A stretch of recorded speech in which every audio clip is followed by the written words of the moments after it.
Hi, this is Michelle from Minima Designs, and today I'm going to teach you how to make one of those pop-up opt-ins. Now, you may love them or you may hate them, but you can't argue with the fact that they convert. I've used them on several clients now, and I've found conversion rates of anywhere of 3% all the way up to 30%. So I'm going to show you exactly the tool that I've been using in order to get those results. So the plugin I'm using is called Optin Monster. It's by one of my favorite plugin authors. And you can see here I've already installed it into my WordPress backend, and it shows up here on my left-hand menu. So what I'm going to do now is go ahead and create a new opt-in. I'm going to go ahead and create new opt-in. Then I'm going to select my opt-in type. Now I'm using a basic version of the plugin.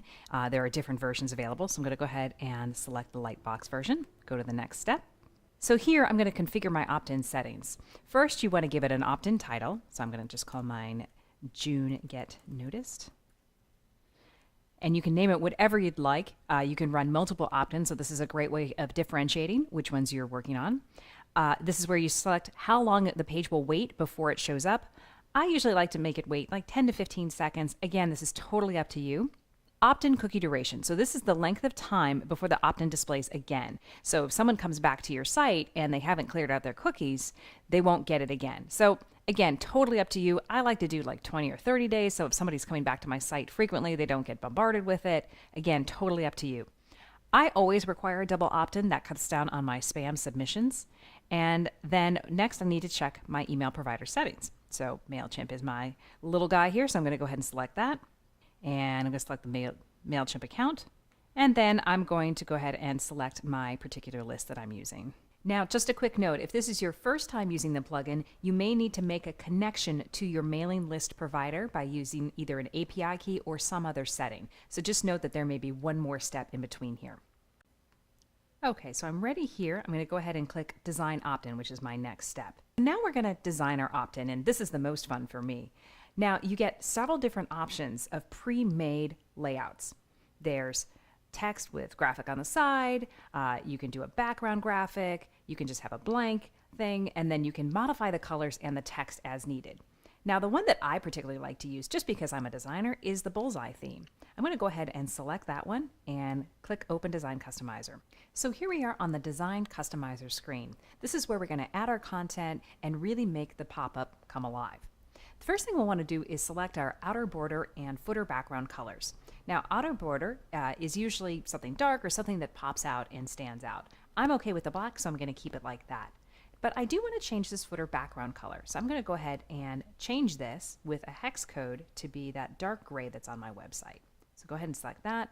And then you can also choose a footer top border color. I'm just going to leave it as is for now. Next, I'm going to add my content. So in this particular layout, we're using an image for the actual pop-up. If you want to just use regular text, you can use one of the different layouts. You can see here it's specified to be 700 by 350 pixels wide. So I've already created that image. I'm going to go ahead and upload it. And there we go. So now you can see that image that I've created already in the pop-up box. That looks pretty good, but we got a couple more things to add. Now we're ready to add the fields and buttons. So first thing we want to do is make sure we show the opt-in name field. So when I do that, you see it shows up right here. And I'm going to type in your first name because that's what I want to show up there. Next, I'm going to choose the color that shows up when someone types in that box. I'm happy with black, so I'm going to keep it as is here. I'm going to choose the font that I want to use. And for this option, I'm going to use Helvetica Neue. And then I'm going to make sure that it is a particular font size. So I'm going to choose 24. Next, I'll do this exact same thing for the email field. So Helvetica Neue, I'm going to make it 24, and it too is also black. And finally, I'm going to choose for the button. I like my button text to be in all caps, so I'm going to go ahead and just put that in there now. And I'm going to make it bold. And let's see, I'm going to center that on the button. And then again, I'm going to make sure it's Helvetica Neue in 24. Now, I want to change the background color of the button to match my Want My Best.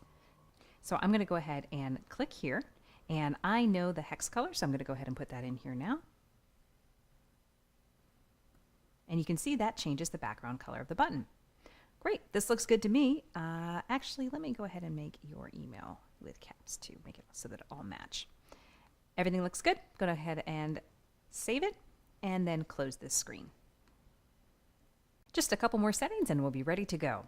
So next, I want to click Manage the Output Settings. And here's where we can make a lot of decisions about when and where this shows up.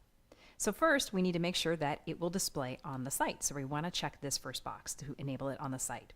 Now, you can also decide where you want this to show up. Do you want it on every page? Do you want it on specific pages?